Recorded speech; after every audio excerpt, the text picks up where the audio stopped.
তারপরে বরিশাল পারে এসে মনে হলো সবাই নেতা। বরিশাল পারে বক্তৃতা দিতে গেলে আরো একটু ভয় ভয় লাগে, এত নেতার সামনে বক্তৃতাটা কিভাবে দেব।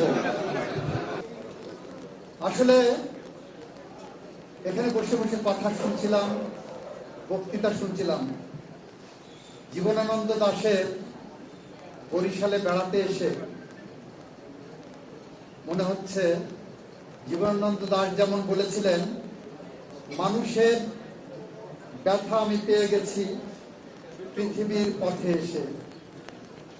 জীবনানন্দ দাশ বলেছেন, মানুষের ব্যথা আমি পেয়ে গেছি পৃথিবীর পথে এসে।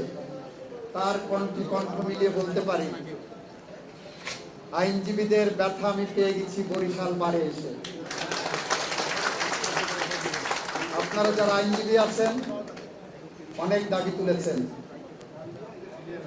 আমার হাতে যদি সবটুকু পূরণ করার সামর্থ্য থাকত, এই মুহূর্তে বরিশাল বারের জন্য, বরিশাল আদালতের জন্য, বরিশালের মানুষের জন্য যতটা হৃদয় নিংড়িয়ে ভালোবাসা দেওয়া যায় সবটুকু দিয়ে যেতাম।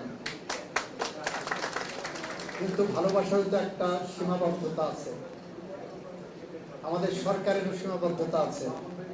জনরাজুল সাহেব বলেছেন, মাত্র 6 মাস এসেছি, আমাদের কথা ছিল আমরা ঘুরে দাঁড়াবো, আমরা ঘুরে দাঁড়াচ্ছি। আগামীকাল বলবে আমি কি পারি না।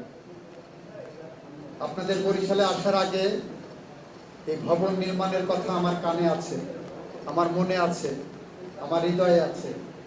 সামনের দিনগুলোতে ভবন নির্মাণের জন্য যা কিছু করা সম্ভব আমাদের পক্ষ থেকে আমরা সবটুকু আপনাদের জন্য করার চেষ্টা করব ইনশাআল্লাহ।